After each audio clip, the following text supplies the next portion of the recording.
years, been in insurance and financial services. Decided that I wanted to try a different road, um, different career. And my wife works at SkyWest. She's in accounts payable. I have several years as a student pilot. Say several years because it was 3 different times in my life, and I was within about 4 or 5 hours of getting my private license when I decided that it wasn't something I wanted to pursue. And so as a result, I have some knowledge, just enough to be dangerous in flying, but have chosen this field as something that I feel would be a great fit. Good deal. Well, we're glad to have you with us. So yeah, I kind of could side with you a little bit there.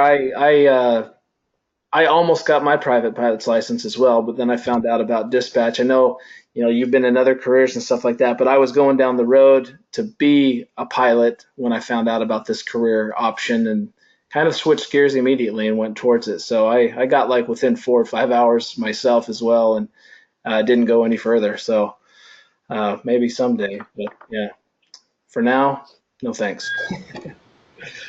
So great. Well, thanks, Rex. How about you, Eric? So, I'm from Massachusetts. I've only been living in St. George for about a year now. I got a job at SkyWest as a aircraft system planner, which is basically routing all the planes in for maintenance. I really like it. I think it's fun. I like this field a lot, and I would like to try and make a career out of it. So that's why I'm here.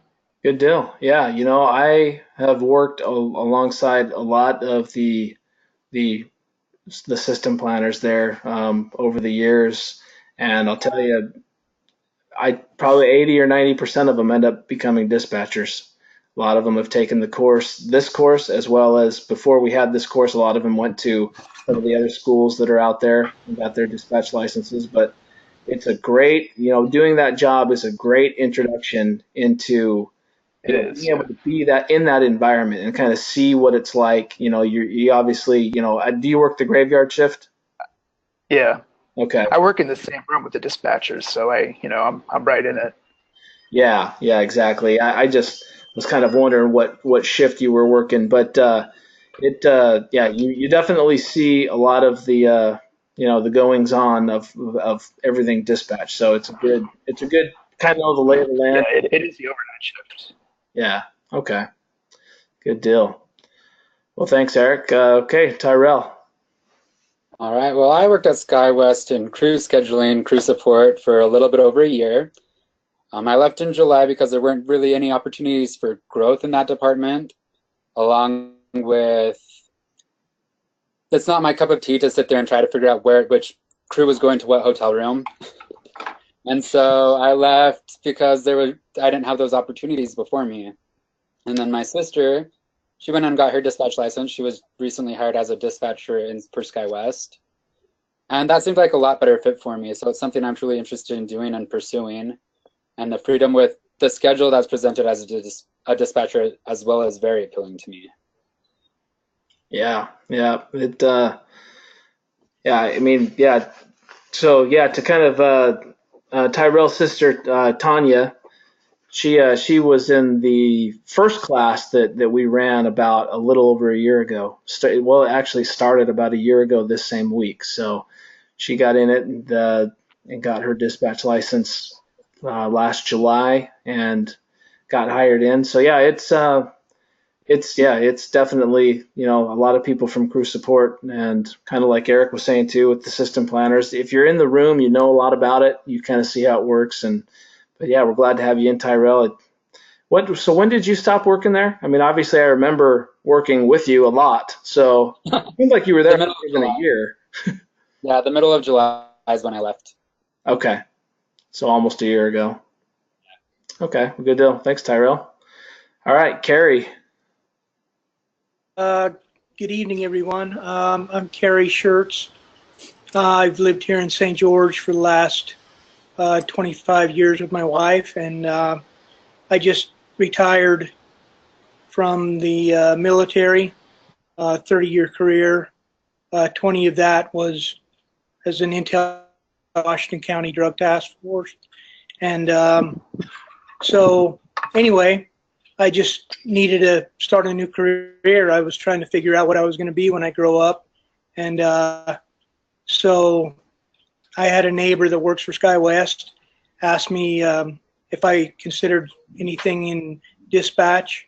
I didn't really know what that was. I went online, kind of read what the job description was, went out and did some job shadowing for a little while, found out that it was really similar to in some ways. So I just really think it's going to be a good fit for my next aspect in my career, you know. So I'm excited for next phase of my life, basically. Good deal. Yeah, we're glad to have you in. So who's your neighbor there that works for SkyWest? Was that? Mont Campbell. Okay, yeah, Mont. And Rex, don't you know Mont as well?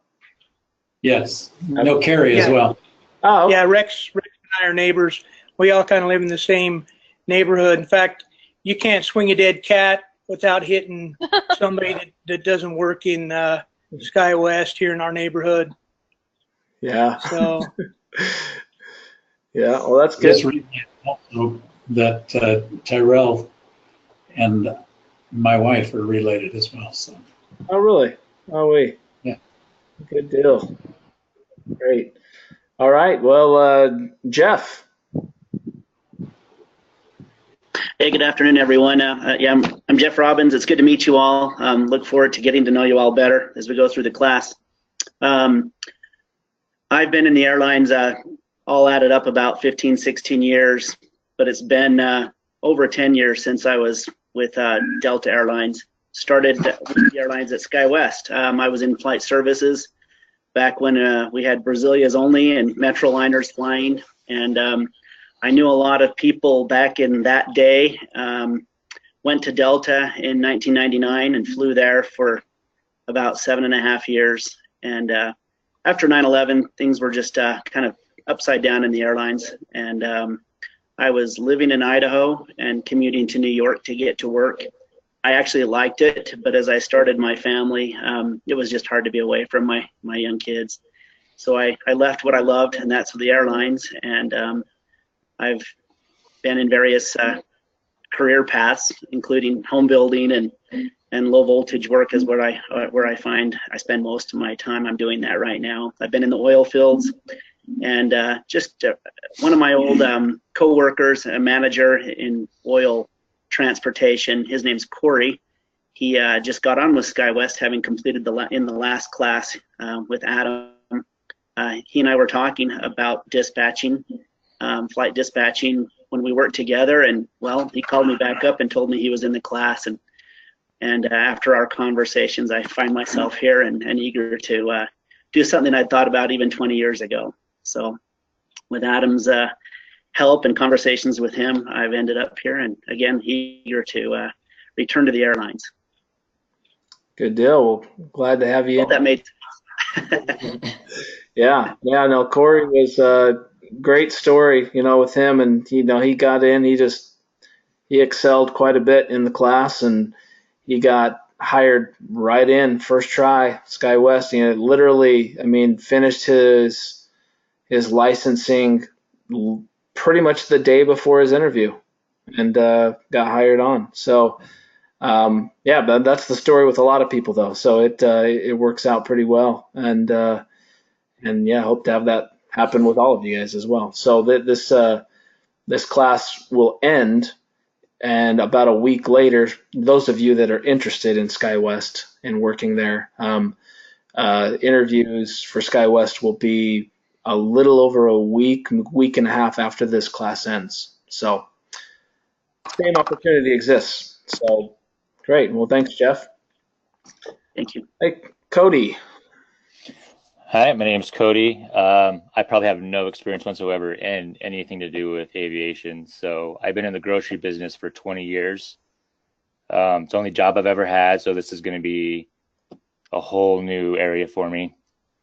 I got 4 little kids, and I just want to make a life for them. So here I am. Good deal. That's all the motivation you need right there. I've got 4 little kids myself, so I know what you're up against. Great. Well, thanks, Cody. Elizabeth. I am Elizabeth. I worked in aviation for about 5 years before I committed to another full-time job. I live in Arizona and I work as a community planner, which is like zoning. The dog that was on the couch is Ella. I have to keep it on mute because she barks. And I'm really excited to start the class. Good deal. So now you were saying, so you used to work a little bit with SkyWest airplanes back in the day, is that correct? Yeah, I worked for a company called Piedmont that was doing business under US Airways and then American once that merge happened. At first, we had Mesa Airlines, but after my first 3 months, it was SkyWest. 2013, I visited SkyWest and I sat with the dispatcher for about 6 hours and asked every question I could come up with. Mm-hmm. But I was already enrolled in a 4-year degree program and I didn't want to spend all of that money just to go down a different path. I thought I should try what I was getting a degree in. It's neat, but it's not my love. Aviation definitely is. Good deal. So you just working for Piedmont there in Flagstaff? Yeah. Okay. So I've probably, because you guys were the ground handler there at this Flagstaff airport then, is that correct? We do everything. We check everyone in. We put all the bags on the plane. We do all the paperwork. We pull people off the planes that, are drunk or the weight and balance doesn't work out. Overnight stuff. We get the planes ready in the morning. We clean the planes at night. I was one of the supervisors, so a lot of educating new employees on ramp and counter stuff. Well, I can guarantee that I've probably talked to you on the phone several times over the years. So Your name does look like one that would show up on the dispatch. Yeah, well, that, and I mean, just throughout the years, I mean, just in different positions I've held at SkyWest over the years, but a lot of times calling to probably let you know flights were canceled or, this or that, or on maintenance, or a lot, usually Yeah, Flagstaff it's a 7,000-foot elevation station, and so in the winter we had to pull off almost a third of our flights or people on our flight, and then in the summer sometimes it was half. The release says 50, but it's actually going to be 25. Yep, I know exactly how that goes, and especially if I remember correct in Flagstaff, if you have to take off the wrong direction, if the wind is favoring the bad side, then it's even worse. So, yeah, that's stuff that we're going to learn a lot about in this class, actually. So, stay tuned for that. Great. Well, thanks, Elizabeth. All right, Michelle. I think you might be muted.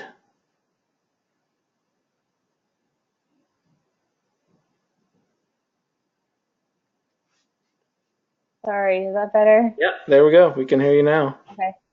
I also have dogs, so I muted me.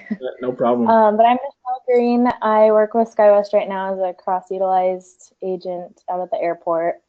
I'm mainly just on the ramp. And this week I graduate with my bachelor's in aviation administration. And I, like a couple of you, I wanted to be a pilot, and I was looking down the road for flight schools. And then I heard about dispatching, and so I thought this would be a better fit since I want to stay in St. George and just stay working here and stay home at night with my dogs. Good. Yeah. Great. Well, glad to have you in. I kind of like I've already kind of said too. It's the same thing. I looked into pilot stuff, and once I realized it was going to cost me $250,000 to get up to an airline transport pilot, it quickly turned my tail and ran away. So Yep. yeah. But yeah, there's and the other thing is too is once I got into dispatch and realized pilots can make great money, and but it's a long road to get to the major airline status where you really make the money, right? I mean, that's kind of the goal. And we'll talk a lot about the career paths of pilots and dispatchers over the course of the class. But once I got into SkyWest and I kind of saw the life of a regional pilot and how much they're away from home, and I know Tyrell can probably talk a lot about this stuff as well, and it's not very appealing, when you realize that you can sit in that room and do a lot of the flight planning and go home every night. It makes a pretty big difference, and you can make great money in this career as well. So it's definitely it can be whatever you want it to be, and that's the good thing. There's a lot of career paths that this job can open up. So let's move on to those that are not on the camera. Donnie, can you unmute and tell us a little bit about you? Yeah, I'm Donnie. I live in Cedar City and I work at SkyWest as a crew scheduler. I actually work with some relatives of Tyrell. They were talking about how I'd be in class with you. They warned me about you. Jokes. I was sitting there and talking to my cousin Jeremiah Day, who's a dispatcher at SkyWest, and he was like, well, why aren't you just going to be a dispatcher? There's more money there, and crew support's stupid. And I was like, oh, okay. And I was like, you know what? That's pretty true. So I should probably go to dispatch school. So here I am. Great. I'll tell you this much. Crew support lays a really good foundation for dispatch, though. I mean, believe it or not, I mean, it wouldn't sound like it would, but when you know the crew support stuff, I mean, knowing the dispatch stuff is one thing, but then knowing the crew support stuff in addition, you'll have additional opportunities there for you. When we'll talk, like I said, we'll talk about the options inside. Once you come in as a dispatcher, the other things that you'll be able to do. A year later, 2 years later. Some of the other options that'll make some more money and overrides and this and that. But knowing about crew support and FAR 117, which we'll talk about a little bit in this class, but just how crews are scheduled and all of the implications that surround their regulations and things like that. It's very valuable to have that knowledge. So good to have you with us. Ash, are you able to unmute on there?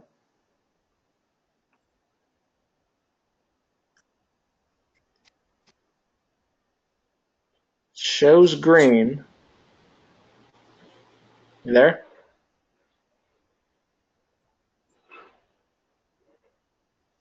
Let's see here.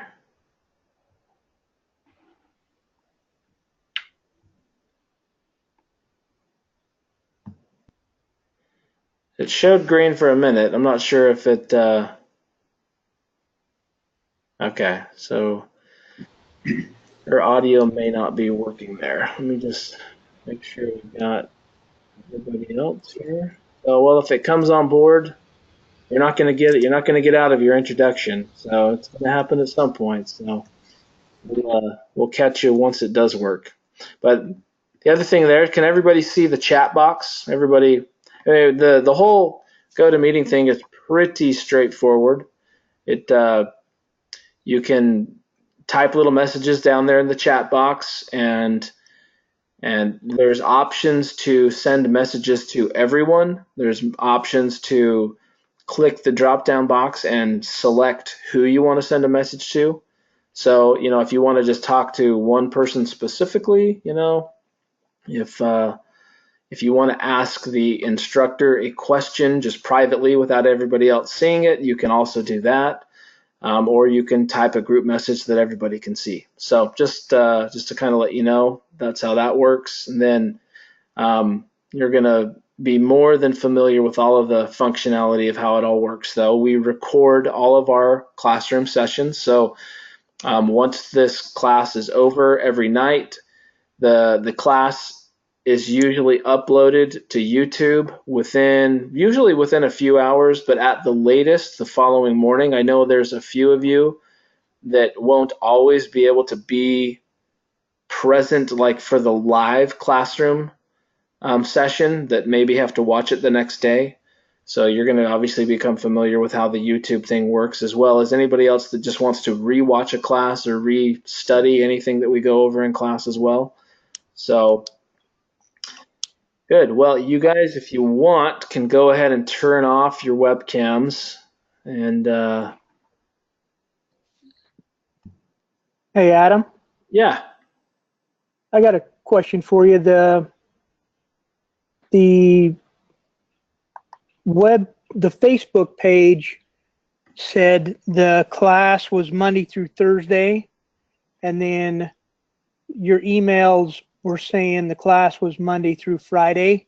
So which is it? Is it Monday through Friday or Monday through Thursday? it's Monday through Friday. I'm not sure why if it said that. That's news to me. If the Facebook page said that, I'll have to see what's going on there, because I'm not. I think the Monday through Friday was like the 9 a.m. to 5:30, or Monday through Thursday Oh yeah, was the original. was the morning.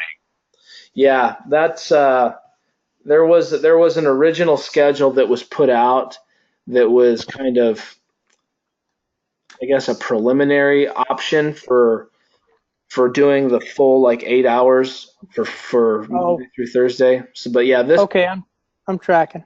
Okay, and yeah. So, anybody else have any little just housekeeping questions on anything like that? Any inconsistencies with any of the information that they might be wondering about? Nothing? Okay. Well, yeah, just so everybody is on the same page. So the expectation on the class is Monday through Friday from 5:30 p.m. to 9:30 p.m. Mountain Standard Time. Ash just asked a question, asking, are we doing a week off before the in-class portion starts? As of right now, part of the whole process of being done in time for the SkyWest interviews, we actually eliminated that week. Part of the reason we sometimes have, so just so everybody kind of knows what I'm talking about here, there's the first 6 weeks, which are all online, and then there's the 2-week in-class portion.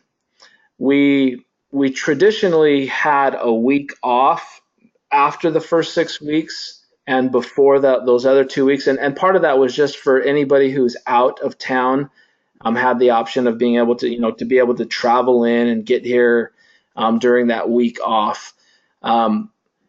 We kind of look at it based on the proximity of those that are out of town and how far out of town they are. But we took that week out this time because it was going to put our deadline to finish the class literally right up against the interviews for SkyWest. And so we basically took that week and put it so that instead that there's going to be a week before, like be in between ending the class and when you would interview those of you that are, wanting to pursue the SkyWest option.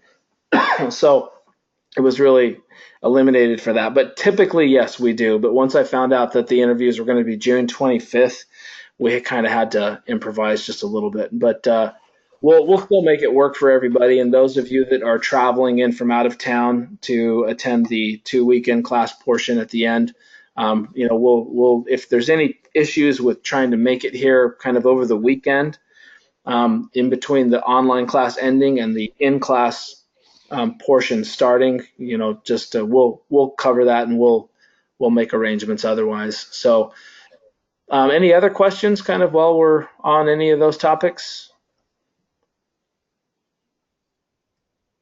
Yeah, real quick, Adam, is there an expectation of having the tests done prior to interviews, the exams?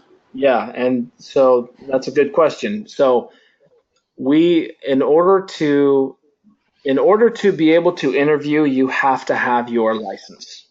So you do have to be done in order to be able to go to the interview, essentially. So typically that's not a problem. Just as an example, the last class we ran, same size class actually, exactly the same size. Everybody was finished and licensed, and those that had interviews or that had applied, there were 3 or 4 people in the class that weren't pursuing the SkyWest option at all. But anyone who did apply was ready, licensed, and ready to go for their interview. And they actually only had 2 days between the class ending and the interview starting. And so that's kind of what I wanted to eliminate this time, is I wanted to have more time in between the class ending and then the interviews. And that's why we took out that little week off in between the two, the online and the in-class portion. So Ash asked what the class hours are, and they are 5:30 p.m. to 9:30 p.m. every day. When we do the in-class portion, it is exactly the same. So it will be Monday through Friday, 5:30 to 9:30 on those days. And the one thing I will say about the in-class portion, though, although the mandatory hours are 5:30 to 9:30, however, that week, or those 2 weeks, I should say, there is a lot of extracurricular type stuff going on outside of class. Like we typically will usually meet like at the library and do a lot of study group sessions those weeks, those 2 weeks for those that are able to attend. Like I said, that's not mandatory, but it's kind of additional study opportunities that are usually during the day, those 2 weeks. So depending on what your schedule is, some people have those 2 weeks off completely from work. Some still have to work, or some may have a few of the days off here and there. But whatever your schedule allows, outside of the 5:30 to 9:30 normal hours, there is a lot of extra studying and different things going on to work on things that maybe you don't feel up to speed on or comfortable with. But like I said, those kind of also one of those things that we'll kind of cross that bridge once we get there to kind of see where everybody in the class is at. So, and a lot of that stuff too we'll cover. Today's kind of an introduction to the entire class itself, and we'll go over everything, the expectations. So after today, you should have a full knowledge and expectation of everything that you're going to need to do, and what you're going to, the amount of time you're going to need to expect to study and be able to stay up to speed and on par. And then we're also going to go over the testing stuff, where you take it, when you take it, and when you need to have it done by. So Michelle asks where we take the test, and there's 2 tests that you take, the 2 FAA tests, that is. So the first is going to be the FAA written test. That is also called the ADX. You'll hear us call it the ADX throughout the course, but that is the FAA written test, and it is taken if you're in St. George, it's taken at Dixie State University at their testing center. If you don't live in St. George, you can wait until you come to St. George to take it if you want to. However, if you live, so I think we have 3 people that don't live in St. George. So Jeff, you're up in Idaho Falls, right? Yeah, that's correct. Okay, and then Tyrell, you're in Salt Lake? Yes, sir. Okay, and then Elizabeth in Flagstaff, and I think everybody else is in St. George, correct?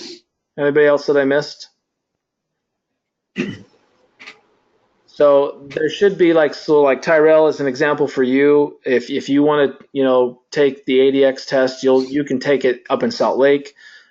Jeff, I'm sure that there's probably a place. I'm sure you can take it up at I would imagine like BYU Idaho probably has it at their testing center up there, or any other, or I'm sure Idaho State down there in Pocatello probably has it at theirs if you wanted to take it and get it done before coming to St. George. I'm sure, I think what, NAU's in Flagstaff, right, Elizabeth?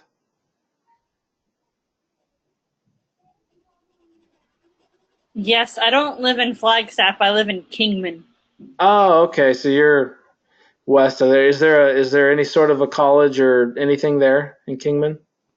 There's a small community college.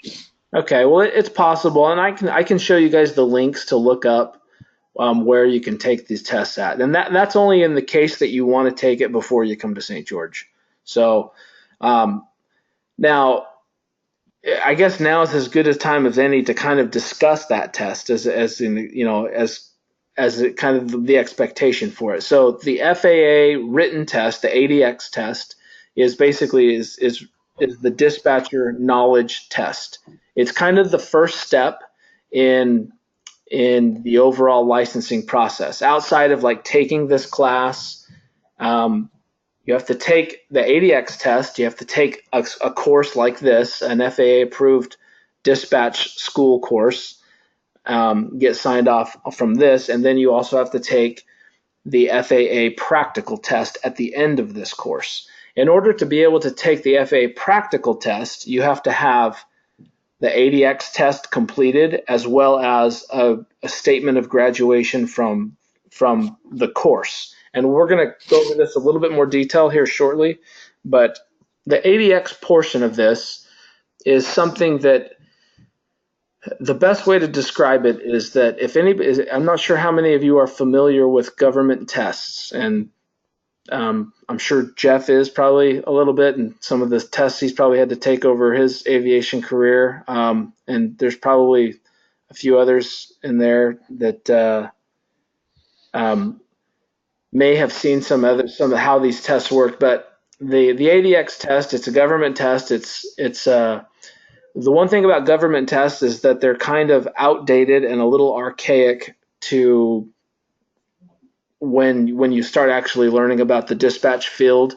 It's one of those things that they kind of put in the way, not to try to make you not be able to get your licenses or anything, but when they created this test, it was like 40 or 50 years ago.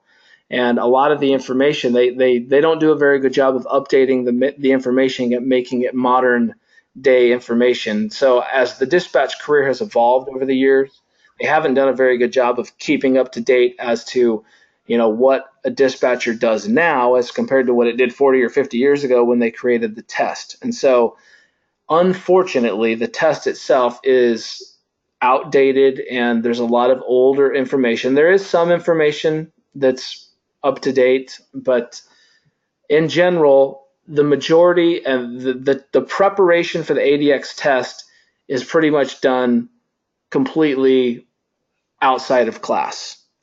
It is a difficult test to take. It's considered to be the hardest FAA test that they have.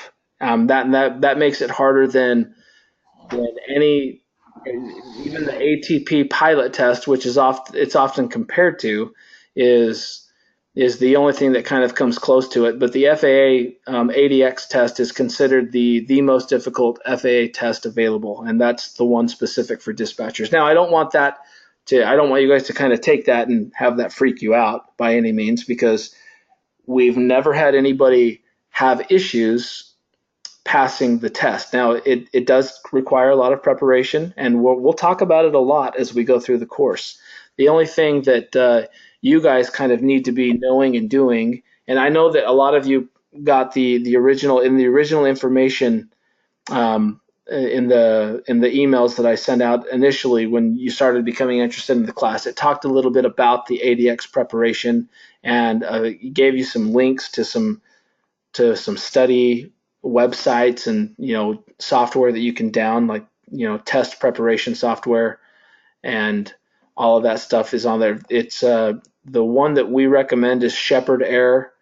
They teach you a method, and the one thing that I kind of want to stress when I talk about this Shepherd Air software is you have to trust, if you're using the Shepherd Air software, which, like I said, in my opinion, it's the best software you can get for the ADX. If you get that software, and I hope all of you do, you need, and like I see you guys are chatting a lot about here about possibly doing study groups, and the more you guys can collaborate with each other and have these focus groups, study groups, and talk about the tests and kind of help each other, the better. But the one thing I will say is that it teaches you a method on how to pass this test. You have to trust their method.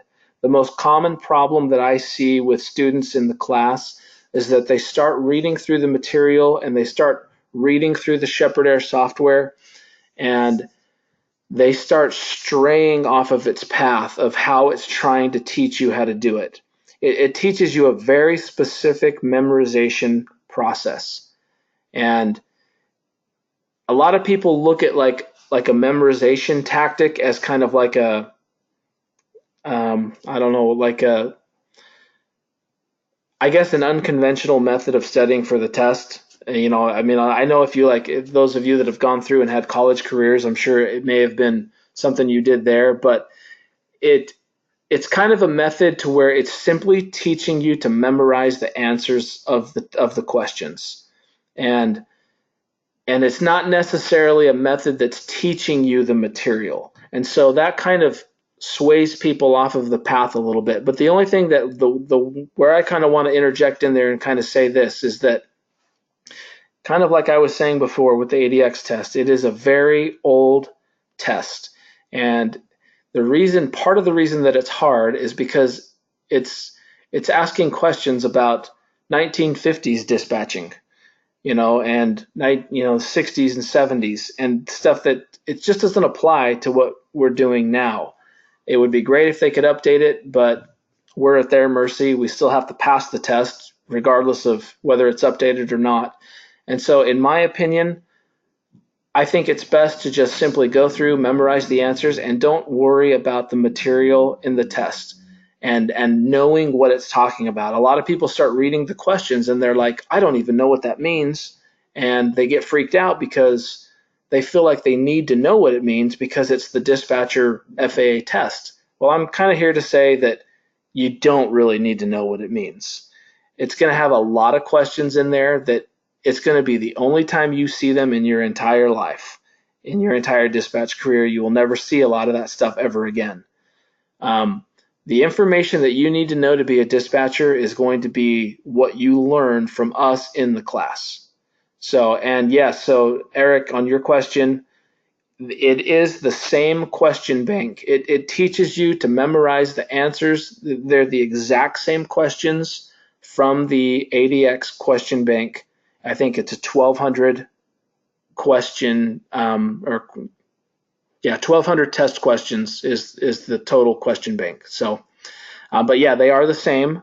And I know that they put a little guarantee in there, like if you see a question in there that they didn't show you or have you go over, then you send them that question and they'll give you the software for free. So they've got a pretty good guarantee behind their material. And I can kind of say that if you do it exactly the way that it prescribes, and you go through they have memory aids and different things like that. But if you go through the sections and do it exactly like it says and take the practice tests and do, like I said, everything exactly as prescribed in the software, you will pass the test. I've seen it over and over and over, whether it be in this class or other classes that I've taught in the past. It's the same thing over and over, and I kind of have to stress this same thing at the beginning of every class as well.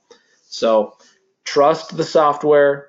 Don't create your own new method of doing it. A lot of people will try to take their own method. They try and reinvent the wheel a little bit, and they make up their own method in conjunction with what the software is telling them to do, and it ends up really setting them back.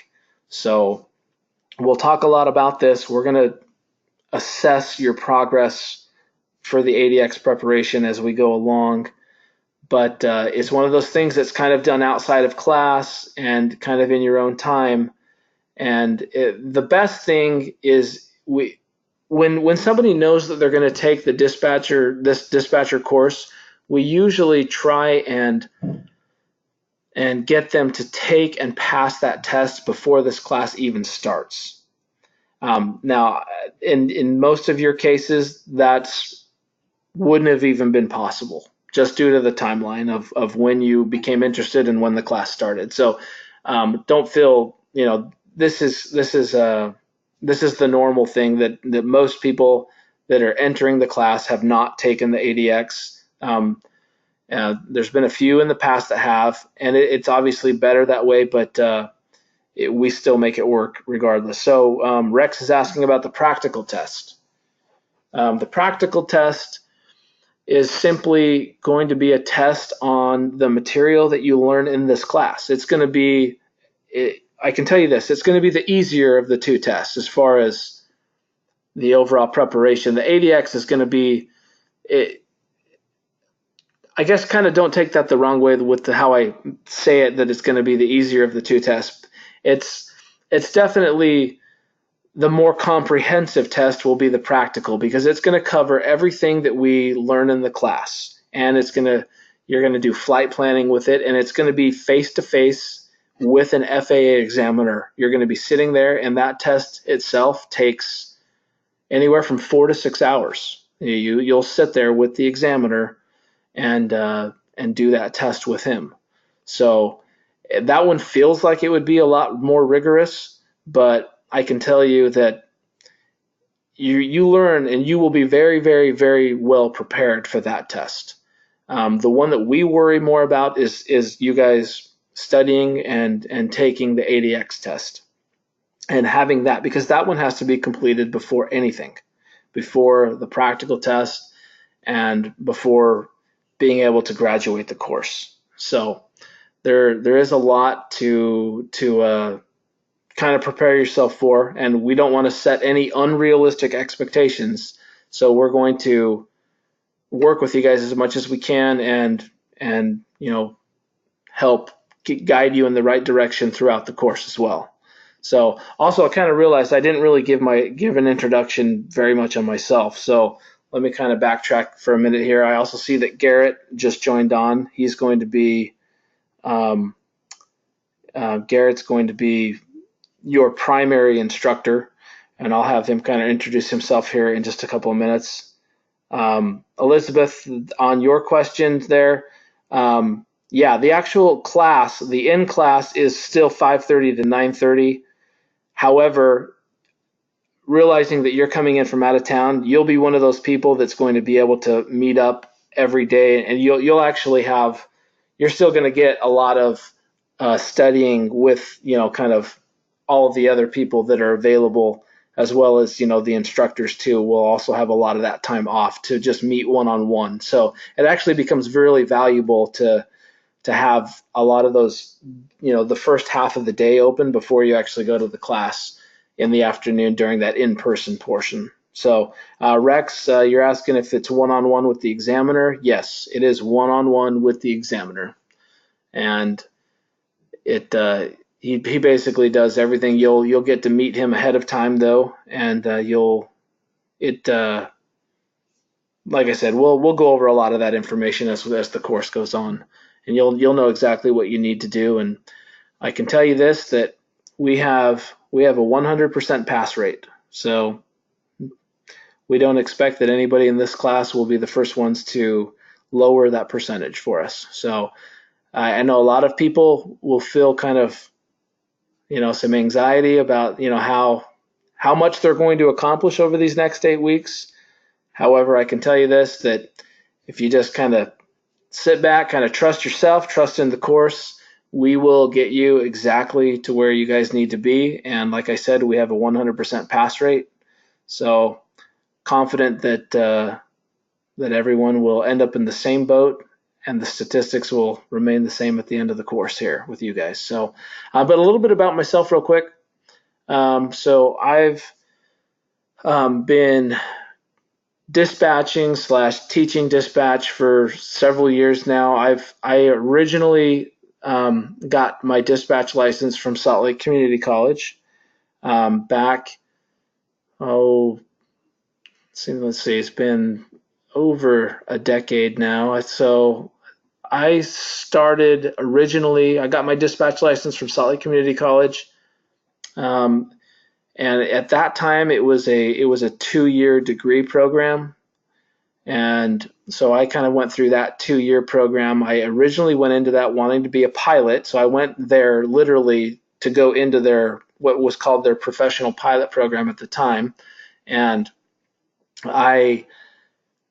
when I was in there, I saw like a little flyer on the wall that said some company, I believe it was Mesa or Mesaba at the time, was hiring dispatchers. And so I'm like, what is a dispatcher? So I kind of looked into it, found out what it was, and then became extremely interested in it for some of the reasons that I've already mentioned before, schedule and other things, and primarily money, because flight lessons, if you want to become an air transport pilot, which is the license that you'll need in order to fly for a commercial airline, you need 1,500 hours of flight time, and that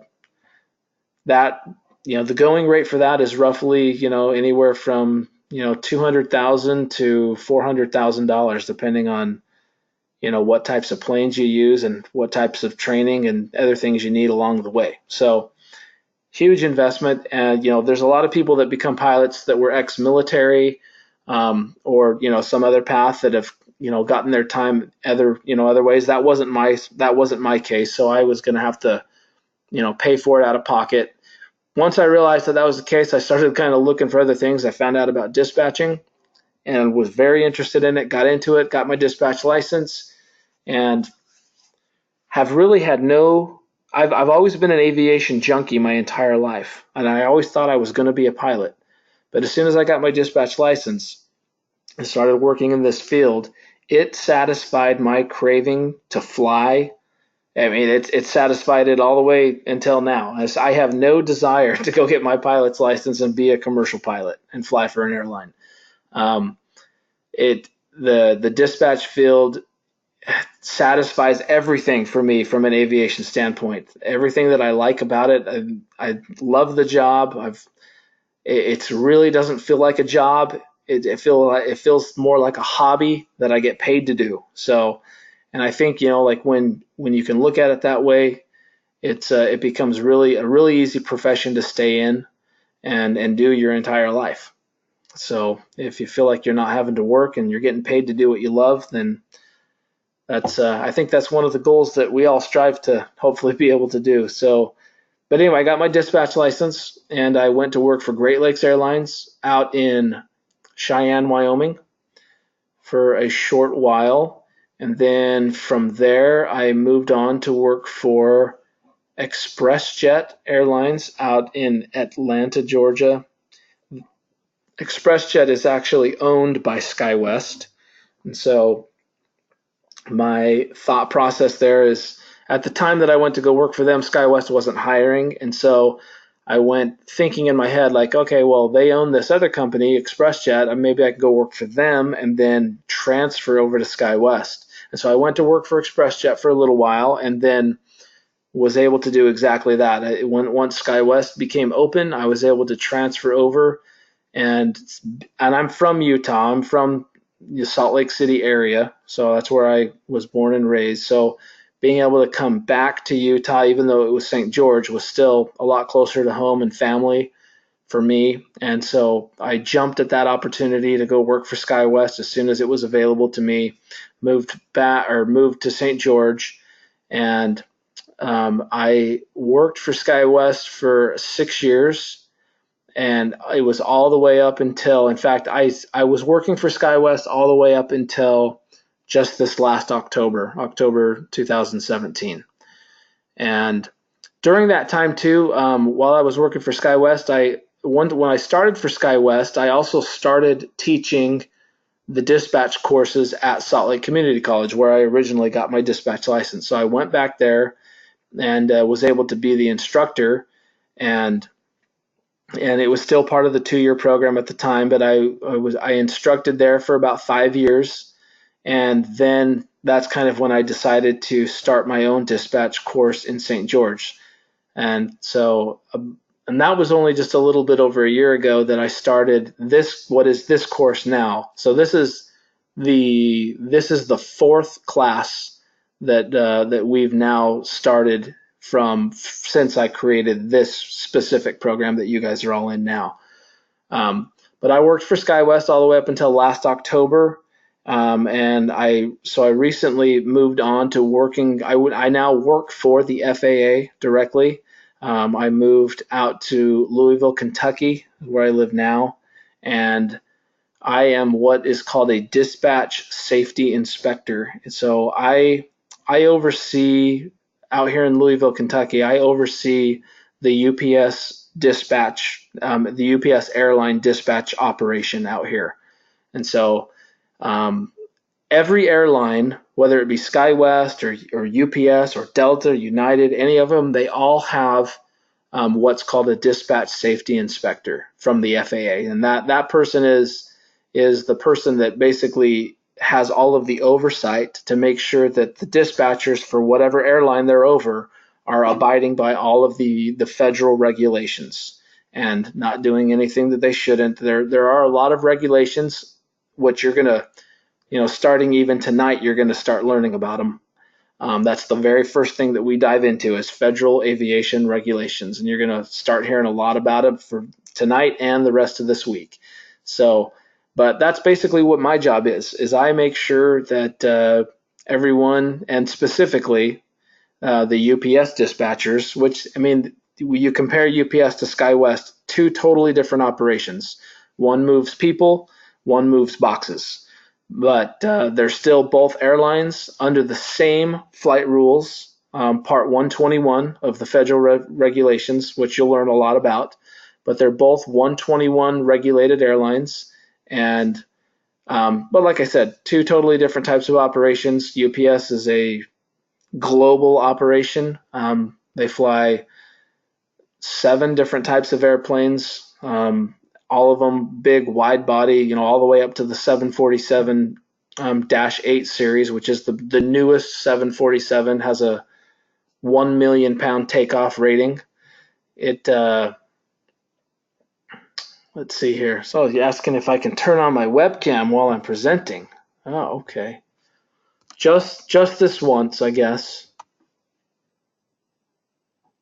All right. So anyway, so yeah, that's what I do now. So I have a lot of background in the field, both from the dispatching standpoint as well as from the FAA standpoint. So I'm new to the FAA, but learning a lot about this type of operation, which is totally different than the SkyWest operation. But I know a lot about both sides of the fence now, and yeah, so that's kind of where I'm at. I have 4 kids. I got a 12-year-old boy, a 6-year-old girl, and then have twins, boy-girl twins that are almost 2 years old. So they'll turn 2 on June 6th. So got my hands full out here, but my wife is kind of from back out this way, so when this opportunity came up to work for the FAA out here in Kentucky, it was, let's just say that she was very interested in taking the job and coming out this way. But it's kind of a new door that was open for me to be able to come do this and to kind of get this experience. It was extremely hard for me to leave SkyWest. It literally took me 3 months to even decide to take this job or not, and then finally realized that, kind of needed a new challenge and new opportunity, basically, to kind of get out there and to be able to come see this and learn more. This is the side of the dispatch world that I have not seen yet, and like I said, I'm like a new student out here learning all about over water, oceanic flying, polar flying, all of this stuff. I'm used to just dispatching airplanes in from the United States to Canada and Mexico, or just within the 48 contiguous states. So it's different, and but hopefully, this will help add a lot of different elements to what what we can help you guys learn as well. So anybody have any questions for me? Anything about my background, anything so far that we've discussed?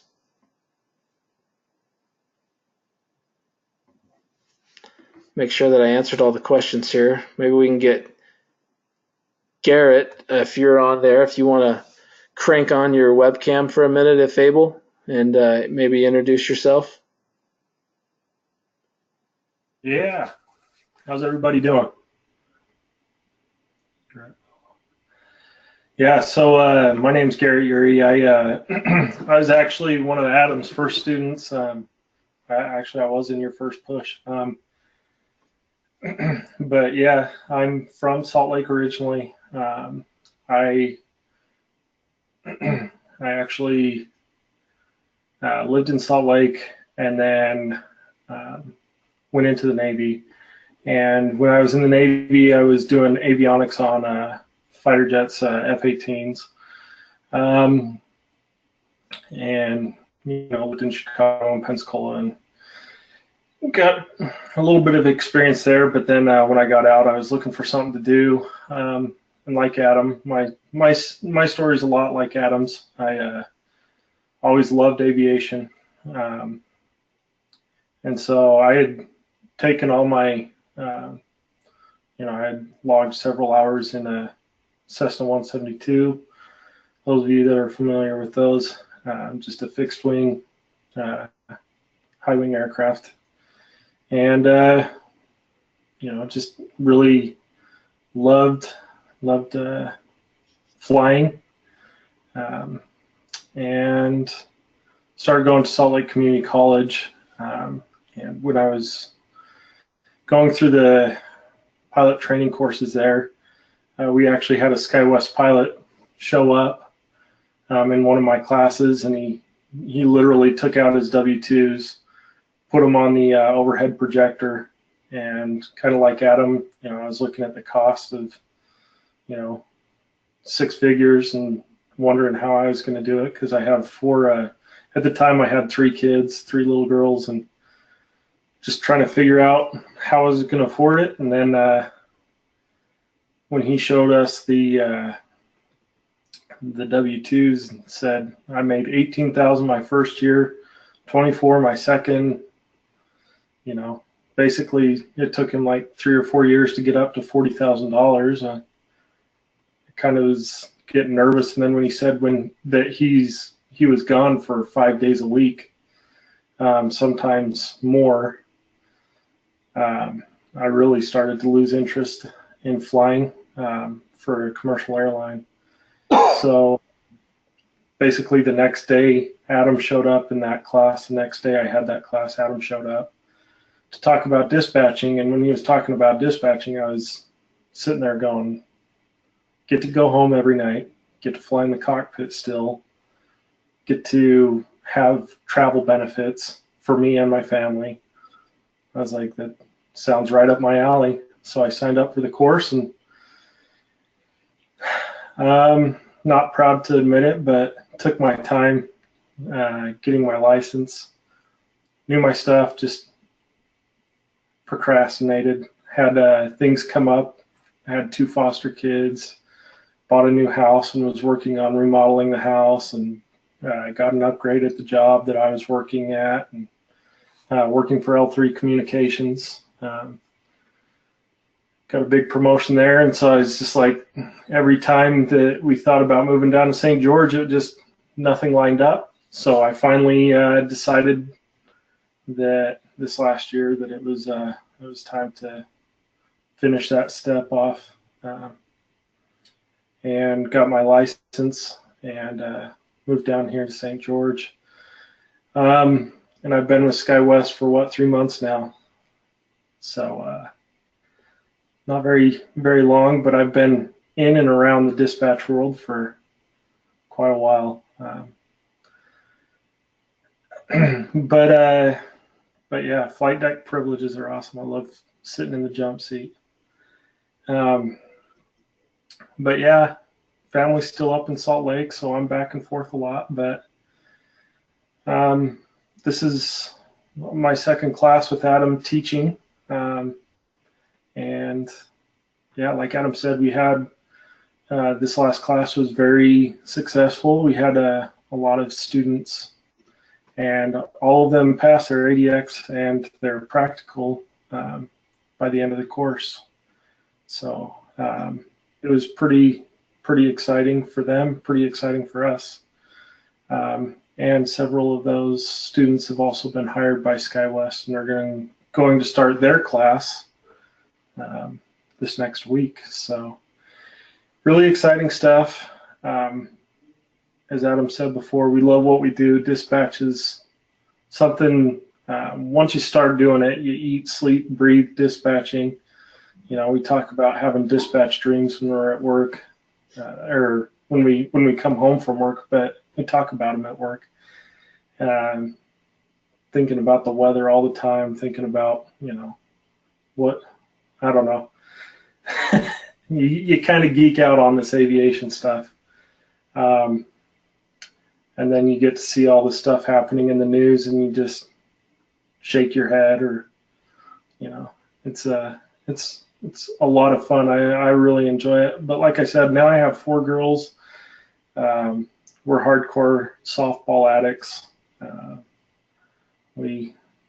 That pretty much consumes 90% of my life during the summer when I'm not at work or teaching or, you know, hanging out. So it's a great course. Adam really knows his stuff, and I feel like I've got a pretty darn good grasp.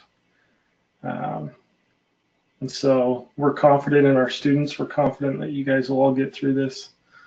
And there will be times where you feel 100% overwhelmed, but just know that, you know, many people have blazed this trail before you, and as long as you do put in your time and your effort, then you won't go wrong. And we're here to support you guys. There's been many times where I've met up with students and we've talked about things and gone over material, or, you know, we've gone over flight planning stuff. So don't feel afraid. Don't be afraid to ask questions. Don't be afraid to ask for help. We're here to help you. But do also know that a lot of this is on your shoulders as far as studying the material and making sure that you understand it. We will do everything in our powers to provide you the material you need, but it is up to you guys to take advantage of that and to make sure that you're doing your part. So, you know, we encourage you guys, you know, study groups. If there's any material that you feel like you're struggling with, do study groups. I don't know what Adam's talked about so far, but you know, there's lots of opportunities for that. I also really like meeting with you guys face to face and going over material. It feels like I get a lot more output from you guys and a lot more questions asked, and we can dive a little bit deeper when you guys involve yourselves. And it doesn't even have to be face to face. If any time during the presentation there's a question or a comment that you'd like to make, please unmute your mic and stop me mid-sentence. I'm not going to be offended, but let me know what you guys are thinking. Although this is an online course, remember that it still requires reaction, or it requires you guys to talk to us and to interact. A lot of this material is discussion. You know, we like to discuss it rather than lecture it. Like I said before, it's a lot more effective. You get a lot more out of it when we discuss it, and I can actually talk about real world experience or help you guys apply it to something practical rather than just reading a dictionary of FARs like we're going to go over this week. It's literally a dictionary. So, you know, this first week is a little rough. A lot of students, this is the week that they really struggle to either stay awake or to understand the material. So So make sure that you guys are taking good notes. There will be multiple times where I will literally stop and say, this is something that you have to know. And that means pull out a pen, make a note, type it, whatever you guys got to do to get that material down. I'm not going to leave you guys empty-handed. We do very thorough reviews prior to the quizzes, and make sure that you guys understand the material prior to the quizzes. Make sure that you study those questions and the things that we provide you in the reviews. And then on the quizzes, when it comes to quizzes, I can't do a face-to-face, administer it face-to-face unless some things change. But when we do quizzes, make sure that you're being honest with yourself. It's not something that we're going to beat you guys up on. This isn't junior high or high school. The material is there. The reason why we do these tests is not only to test your knowledge, your current knowledge, and help you see where you're at with the material, but to also let us know where you guys are at. It's a check for us as well to make sure that we're covering the material properly. Like Adam said, we've had a great success rate, and a lot of the material we cover has been really honed to, leading up to a job in the regional airline world.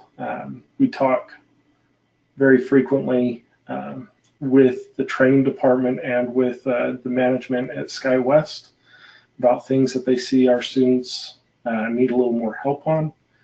And so a lot of it's tailored to helping you apply it to the real world and to get that job at the end of the course, whether it be with SkyWest or with another company. So make sure you guys take advantage of that. We're going to be here 100% of the way, and make sure you're talking to us. That way we can help you guys more effectively. Is there any questions that anybody has for me? You guys can unmute your mics or type it in the text box, either way. I think I would like just an overview of what our expectations are class-wise. Like, I won't be able to attend all of the online classes day for day. I work during those time periods. Like, what are your expectations so I can kind of plan my life to make it happen? Yeah, so that's a great question. So we had, just this last class, we had 2 people that really were off and on as far as the class time, actually being here for each one of the online courses. Know that you're going to be a lot more effective when you're able to interact with us, but at the same time, we post these on YouTube. So if you miss a class, just make sure that you're making it up by watching a video on YouTube and making sure that you go over the same material. A lot of the material that we're going to provide for you guys, if you don't mind, I'm going to turn on my screen here. Just one second. A lot of the material that we provide for you guys is going to be, you guys okay if I shut down my webcam? Tired of seeing me? All right. So let me pull up my screen here. Oh, I don't know that you didn't make me a presenter on here, Adam. If you could give me presenter rights real quick. Yeah.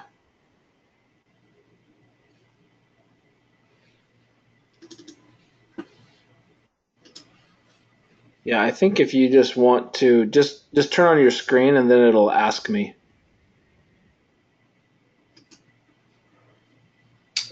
It's not even letting me do that. Let me Yeah, I'll just do that. Oh, there we go. There we go. Okay, so here in your Google Drive, Garrett, real quick, Garrett. Yeah. I think, is it giving you the option to hit the record button now? No, it is not. Okay, I'll just keep it. That was the only thing that I think that sometimes when we switch the presenters, it kind of makes the recording kind of go wonkus a little bit. So, but anyway, we'll just power through. Well, it still says that this session's being recorded, and then it also gives me a note when I hover over the thing here. It says if you do not want to be recorded, mute yourself and don't share your screen. So it should still, but if not, we've learned from it, I guess. Okay, cool. But yeah, when we every day we'll post these onto YouTube, each one of our lectures or discussions, and every day that we do that, we're also going to be doing. This is something I need to hide. That's more for me. But anyways, the lesson plans. Every day we'll post in here the lesson plans, and like week 1, day 1, and we'll post you like if we did a PowerPoint presentation or if we did, if there's websites that we want you guys to go and view or videos we want you guys to watch, they'll be posted in there. Just make sure that you're watching those videos, that you're taking the material that's in there, and you're applying it. So that's the big requirement. It will require you to do a little more self-study rather than relying on in class. And even then, a lot of the students, make sure that you are doing self-studying. I know we spend a lot of time in class during the week, but self-study is super important, because that'll allow you guys to form your own questions on the material and bring them to class so that we can discuss them. Like I said before, don't rely on this to be a lecture. I want a discussion, and then we can really dive into some of the issues you guys may have in your study. There's these advisory curriculars. I want you guys to look at these as we're going through the material. Make sure that throughout the course you're looking at these and actually, going through them. And we've got like weather, we've got hazardous weather information, we've got kickoff performance stuff. I mean, we've got a whole bunch of material here that'll talk about some of the where we get our material for the course. Also, these course manuals, we're going to apply these as we go through the course. The op specs, this is the basically the Bible on how we operate at SkyWest, or whatever airline you go to. Op specs are that. You can go through here and just kind of read some of the stuff. They've actually got a section dedicated just to dispatchers.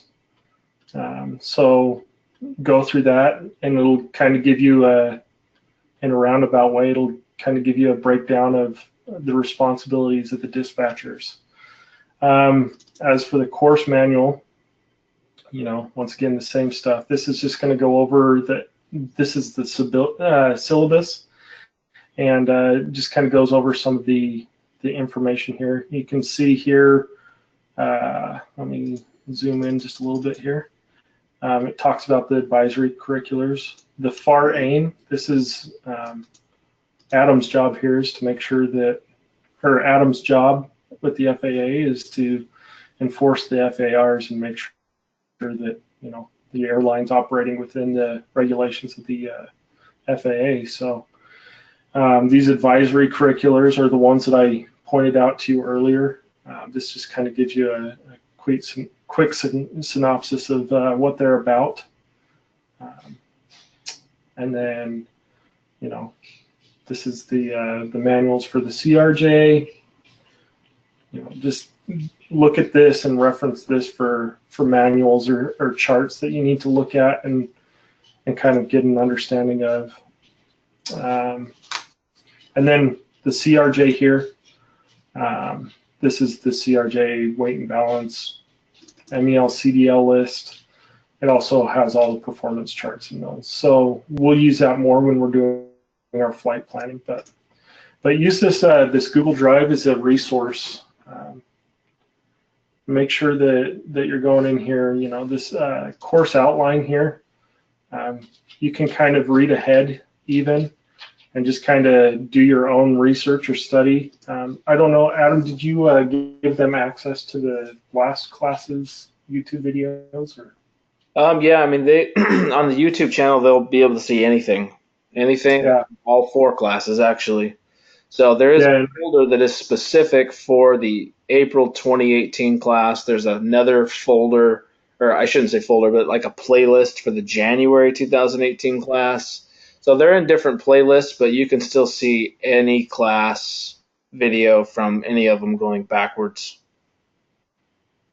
Yeah, so go into this course outline and figure out what the material is. If you know you're going to miss a day, figure out what the material is. You can even pre-watch one of the lessons. And each time we teach this class, there's going to be something different. It's very much tailored to the people that are going through it. We have this outline to kind of keep us on a general path of what we're going to cover. But know that it's fluid, know that we're going to make changes. But this will give you a really good idea. If you look at previous classes, you can find what day they're talking about certain subjects and go and watch those videos and make sure that you're understanding a subject, and vice versa. If you've been through the class for that day and there's something you're struggling on, you can either rewatch the class that we just did, or you can look at previous classes to get a different point of view or different take on the material. And so that's another good resource, is that YouTube channel.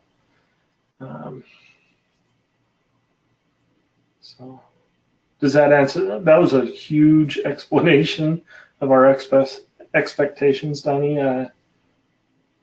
One thing I'll throw in there, Donnie, as well, is I think like in somebody in your situation there, the big expectation there is just, I mean, if when you're having to watch the class the next day, obviously the disadvantage of that is not being able to interact real time and ask questions real time. So the big thing in your situation is just when, if you are watching it the next day and you have some questions, or if you have any issues with anything, email us, text us, or whatever. Just let us know, and or if if it's something that you want answered immediately, that is, or if it's something that you want to just maybe write down your questions and save for the next time you are online, like real time with us to maybe ask. Just know that you'll need to kind of keep up with that side of it.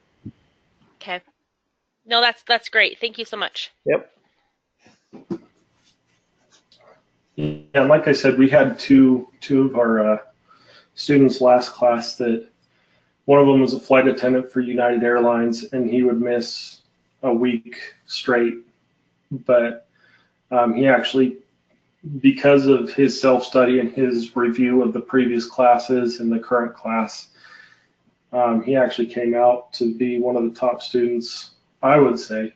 He did an excellent job.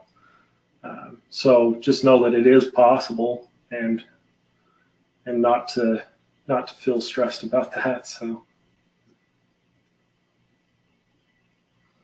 is there any other questions that you guys have?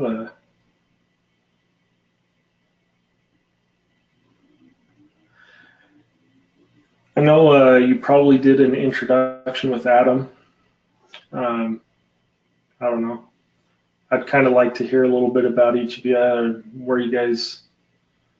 what aviation knowledge you guys have. That way I have an understanding of maybe some of the areas that we need to focus on a little bit more, or something that we can, discuss a little more in depth. So would that be okay?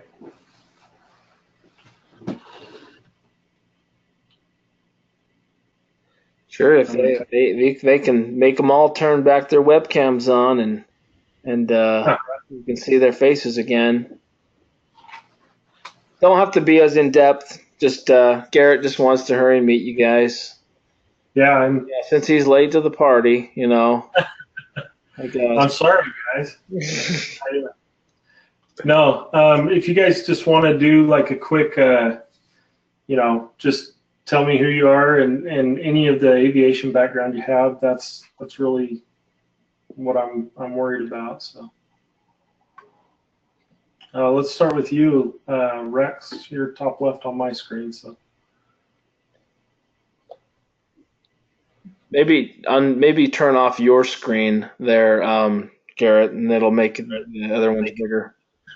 oh, okay.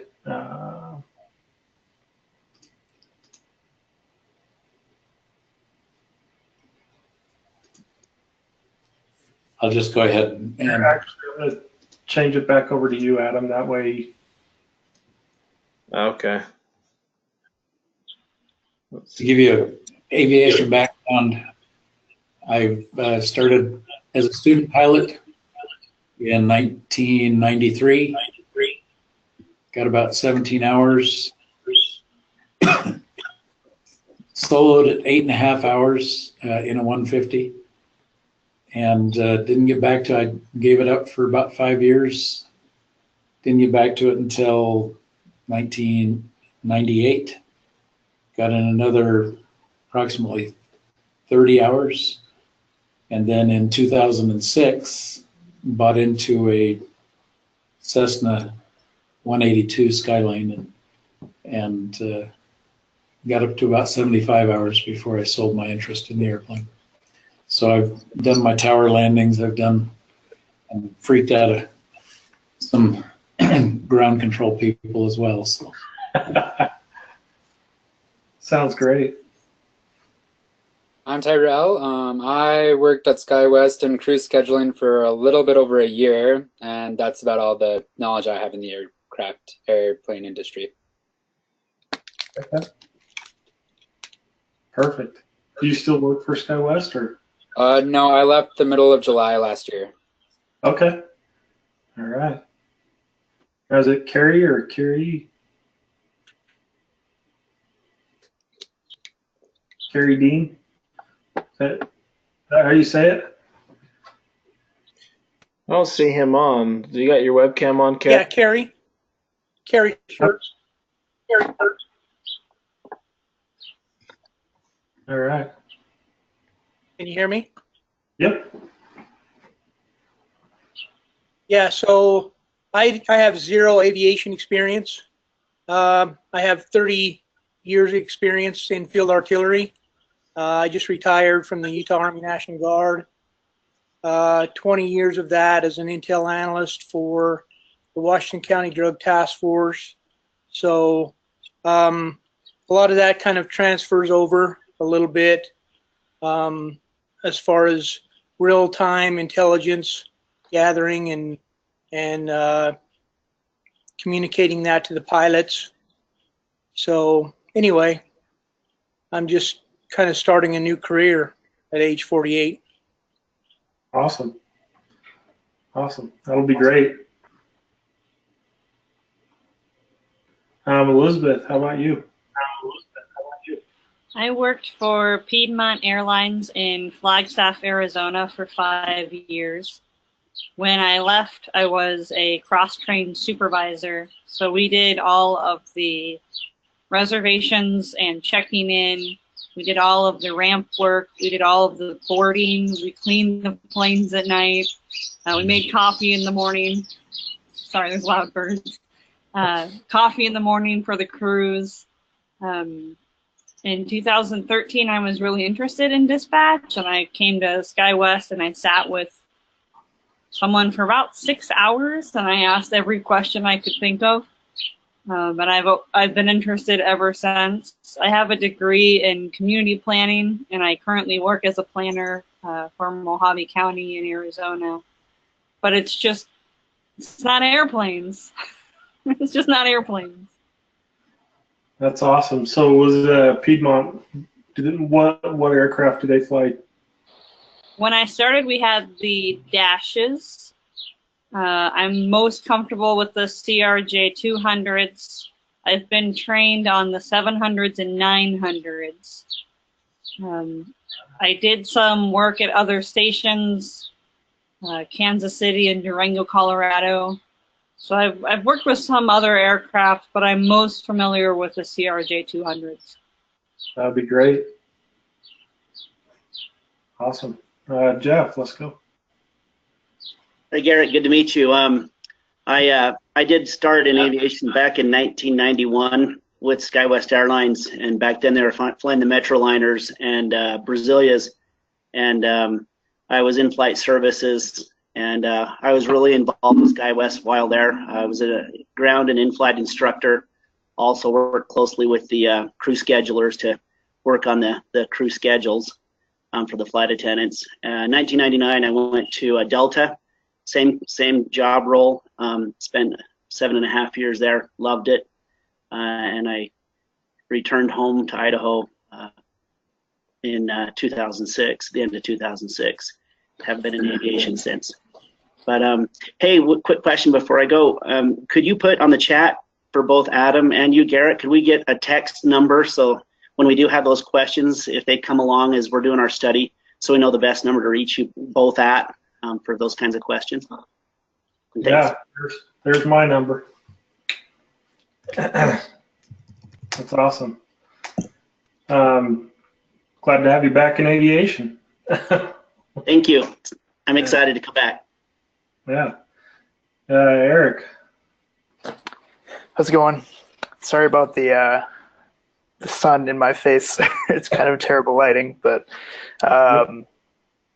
yeah, I currently work at SkyWest. I'm a aircraft system planner there, or router, as we're known sometimes. Basically, I just route the planes in for maintenance, and we also run this program that puts all the flights on planes. So I have some experience, but as far as like what I'll be learning for dispatch, I don't have much experience or any, even though I'm kind of in the same room as all those dispatchers. Yeah.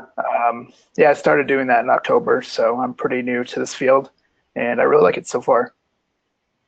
Yeah, so you worked with Marin. Yeah. Mm-hmm. All right. Awesome. Cody.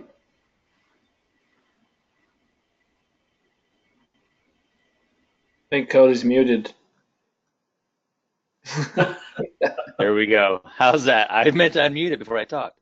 I have no experience whatsoever in aviation. I spent 20 years at the same job in the grocery business, so it's all new to me. Everything is going to be a whole opposite end of the spectrum, so excited to see where this goes.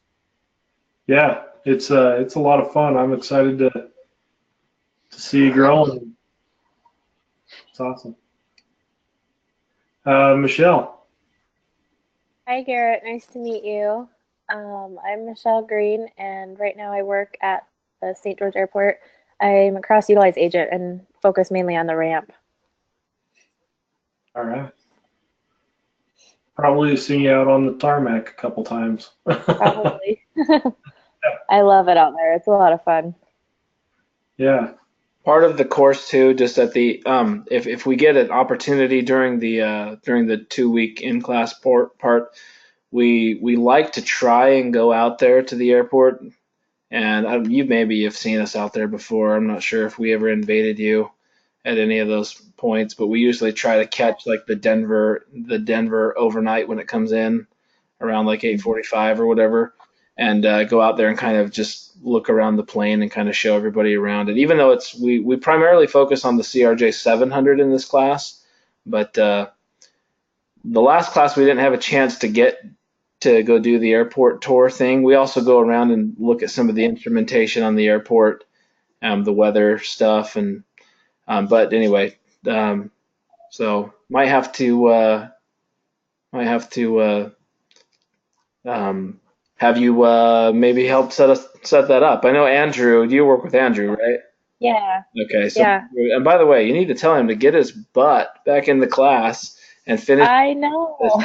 He hasn't finished. So anyway. I know. I will help him study for sure. Good deal. I think then there's also two, Garrett, Donnie and Ash that don't have the webcam capability. All right. Hi, I'm Donnie. I work at SkyWest. I'm in crew scheduling currently. I've been there for about 8 months. That's all the knowledge I have. All right. You get to deal with the honorary pilots. Oh, it's a blast. All right. Ash. Oh, and Ash, I don't think has audio either. Oh, are you Maurice's daughter? I don't know. No, she's not. Okay. Ash works at SkyWest, so she's writing messages there. Awesome. So now you used to be in crew support, but are not anymore, right? I can't remember what department you moved into.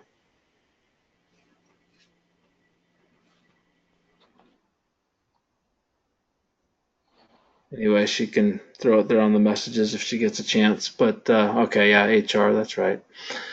Okay. Cool. Awesome. I'm excited, guys. This will be a lot of fun.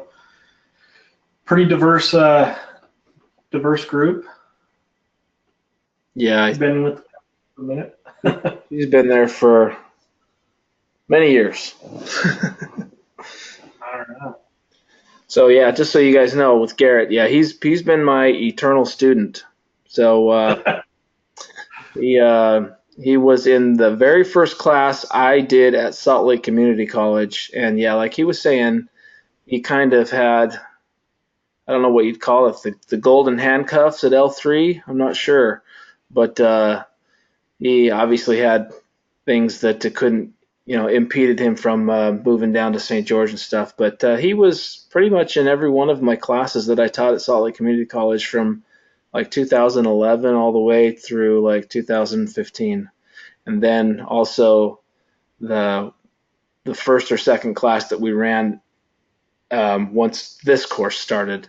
And now he helps teach it. But, if there's anybody that knows his stuff and knows what this class is all about, he's pretty much been my student. He's either been my student or my instructor in every single class that I've ever taught. So, anyway. Well, you guys can see the dedication I've had to wanting to get into the airlines. Yeah. I have love for aviation, so. Cool. But yeah. You guys can crank off the webcams again there. Might have you turn them on once or twice more for, the rest of the class. Like I'm talking like the rest of the online 6 weeks. So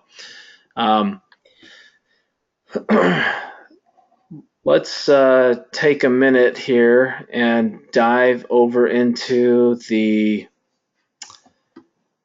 just kind of diving back into the course expectations here. I'm going to share my screen. So you guys can kind of see here. So has everyone had a chance to get into the Google Drive at all? I sent out several emails over the last couple of days, links to the YouTube channel, obviously this GoToMeeting platform that you're in now, and the Google Drive, which is where all of our course information is found and will be stored, uploaded, and kept. But anybody have any issues with that? Feel free if you guys want to stay unmuted so you can just talk. That's usually the easiest. Sometimes with the chat function, sometimes we miss the messages because it's hard to kind of stay tuned. So the easiest is when the webcams are off.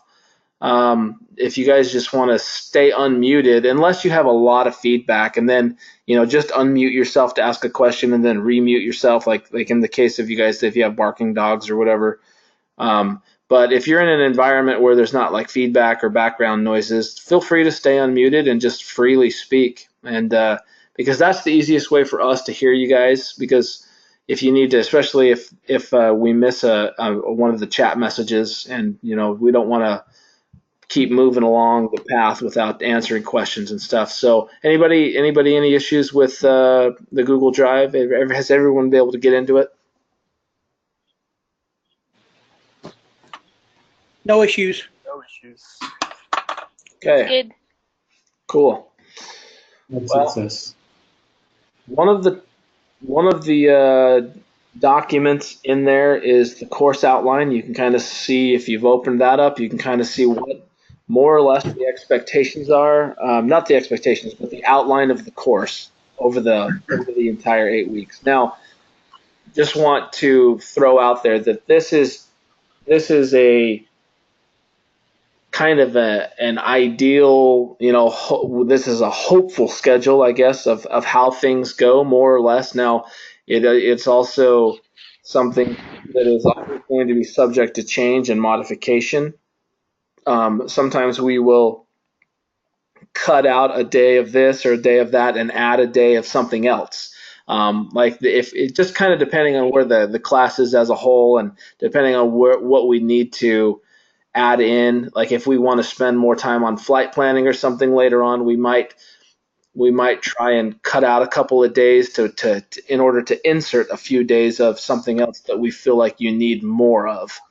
So just know that it's not going to be an exact carbon copy of what is going to occur on a daily basis, but we'll let you know if anything changes. But more or less, this is how the course is going to flow. Just so you guys know as well, we start out with the absolute most boring stuff at the beginning, and we slowly get more interesting.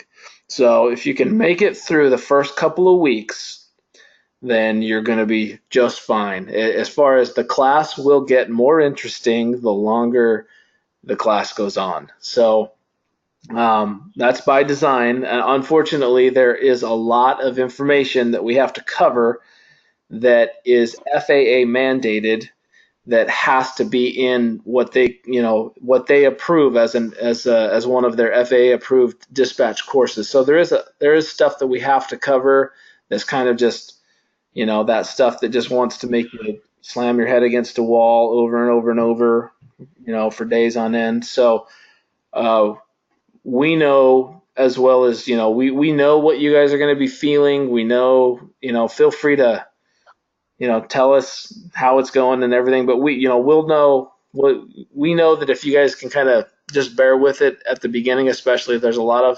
unfortunately a lot of boring topics like federal aviation regulations that we have to cover through. We try to make it as interesting as possible. Believe me, we really try, but you can only do so much.